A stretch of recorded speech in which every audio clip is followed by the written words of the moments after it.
Aziz milletim, değerli kardeşlerim, मेरे प्यारे भाइयों Türkiye और मोहतरम साथियों, kadim tarih हमारी कौमी दोस्तों medeniyet और भाइयों की ve खुशी हमारी kültür खुशी है। bağları sebebiyle उनका मसला geniş हमारा bir मसला coğrafyanın और उनका दुख mesuliyetini हमारा üzerinde दुख है। taşıyan फलस्तीन büyük की bir सरजमीन ülkedir।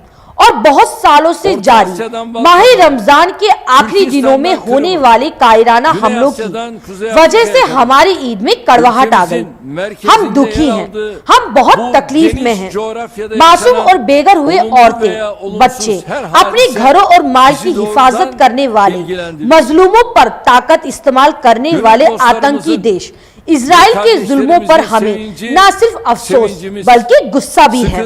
इस मामले पर तुर्की का रवैया पूरी तरह से साफ है।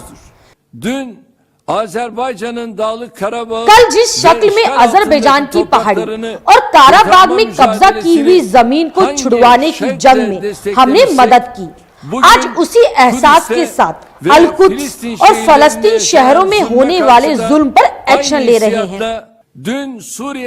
जिस तरह कल हमने सीरिया की सरहदों पर आतंक का सफाया किया, आज उसी तरह मस्जिद अल-अक्सा की तरफ उठने वाले हाथों के मुकाबले में हम अज़ाम के साथ सामने आ रहे हैं।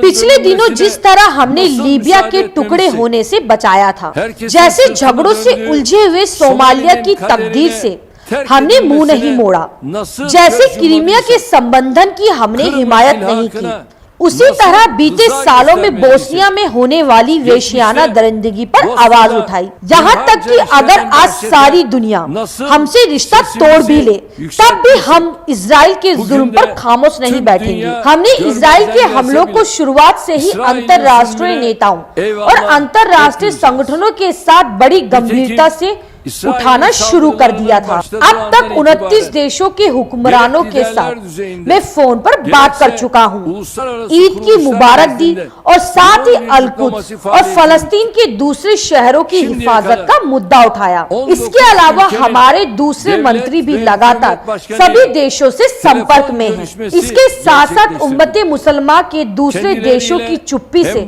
हमें दुख है। जो लोग अपनी कुर्सी बचाने के लिए खून खराबे पर चुप हैं और आंखें मूंदकर इजराइल द्वारा किए गए हमलों का समर्थन कर रहे हैं, उन्हें याद रखना चाहिए कि एक दिन उन्हें भी इस जुल्म का शिकार होना पड़ेगा। अगर हमने फलस्तीन और अल-कुद्स पर इजराइल के हमले को तुरंत न रोका तो कल हर एक को इसी वहशी दहशत का सामना करना पड़ेगा।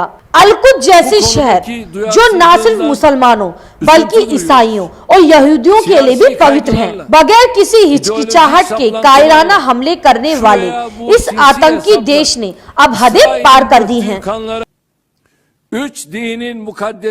3 धर्मों के लिए पवित्र माने जाने वाले अल-कुद्स तमाम इंसानियत की साझा विरासत है। इसलिए हम कहते हैं अल-कुद्स पूरी दुनिया और वहाँ के मुसलमान तमाम इंसानियत है। फलस्तीन और अल-कुद्स पर इजरायली जुल्म के खिलाफ खड़े होना पूरी इंसानियत पर फर्ज है। इस सरजमीन पर गिरने वाला खून और उठने वाला दर्द का कतरा कतरा दुनिया के अंदर उतरता देखा गया। संयुक्त राष्ट्र सुरक्षा परिषद के निर्णयों के अनुरूप क्षेत्र में शांति बहाल के लिए संयुक्त राष्ट्र को कदम उठाने चाहिए। यदि ओआईसी उस उद्देश्य के लिए कोई ठोस कदम नहीं उठाता है, यह अपने एकमात्र अस्तित्व को नकार रहा होगा। तुर्की के रूप में हम क्षेत्र में शांति बहाल करने के लिए किसी भी पहल के लिए अपना सक्रिय समर्थन देने के लिए तैयार हैं। अब मिलेंगे अगली खबर के साथ।